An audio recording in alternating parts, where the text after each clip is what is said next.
Bonjour, mon nom est Claude Sauvé, je suis président de la Corporation du bassin de Jacques-Cartier.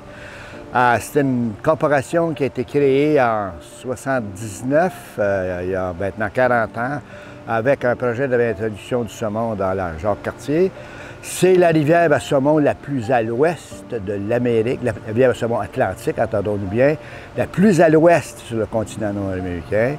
C'est aussi la seule rivière à saumon où le saumon fait un trajet dans l'eau douce avant d'entrer dans la rivière. Pourquoi on transporte le saumon sur la Jacques-Cartier?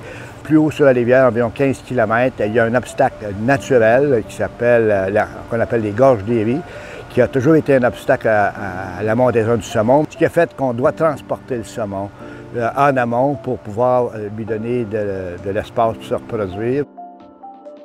Donc, le projet qui a eu lieu lors de l'été 2018, c'est un projet qui est provenu en fait de la base de soutien Valcartier, anciennement appelée la base militaire. Donc, ce projet-là vient d'une nécessité de leur part d'acquérir des connaissances sur la rivière, à savoir où se trouve le saumon dans la rivière. Donc, tant au niveau des frayères, donc les zones de reproduction, que les fosses, c'est-à-dire les zones de repos.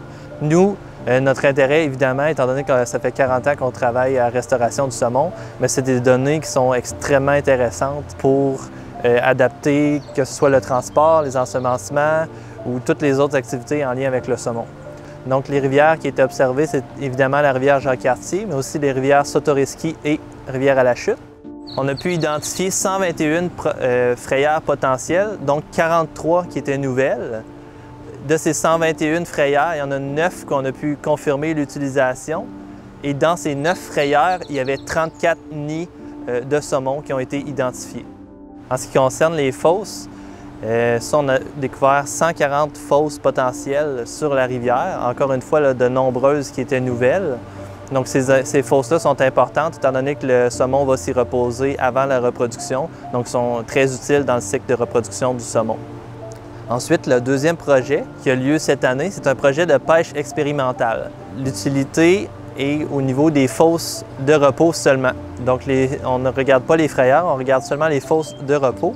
Et ça se trouve à partir du barrage qui est à ma droite jusqu'au pont Fort Jacques-Cartier qui est à ma gauche. On ne sait pas exactement si les fosses historiques sont toujours présentes. Donc, on veut savoir si ces fosses de repos sont toujours présentes, s'il y en a des nouvelles ou s'ils sont déplacés. Les fosses de repos sont notamment importantes étant donné qu'ils sont plus creuses que le reste de la rivière, mais la température au fond est plus froide. Un des impacts qu'il pourrait avoir ce projet, tout dépendant des données, ce serait une possible réouverture de la pêche plus au niveau culturel, donc une pêche avec remise à l'eau, une pêche qui est contingentée. Cependant, là, ça va dépendre des résultats obtenus cet été par le projet.